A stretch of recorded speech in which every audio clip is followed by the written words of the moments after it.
আজকে আমি তোমাদের বানিয়ে দেখাবো ছানার পকোড়া, তাও আবার গরুর দুধ দিয়ে কাটানো ছানা। কি সুন্দর রং এসছে বলো তো, খুব ভালো লাগে খেতে। আর এই যে ছানাটা আমি জল ঝরিয়ে নিয়ে ভালো করে হাতের সাহায্যে এটা মেখে নিচ্ছি, হাত দিয়েই কিন্তু মাখতে হবে। তারপর ধনেপাতা, কাঁচা লঙ্কা আর একটু রসুন বাটা, আর আরও একটা যেটা জিনিস দিতেই হবে অবশ্যই, সেটা হলো এই যে জোয়ান। জোয়ানটা কিন্তু দিতেই হবে, জোয়ানেই মানে স্বাদটা খুলবে। তো এই যে এরপর দিয়ে দেবো বেসন।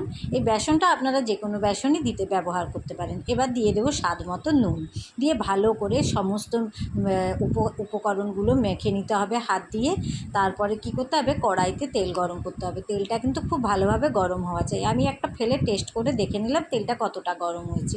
তারপর আমি কি করলাম, ওই এগুলো ছানার টুকরোগুলো গরম তেলে দিয়ে দিলাম।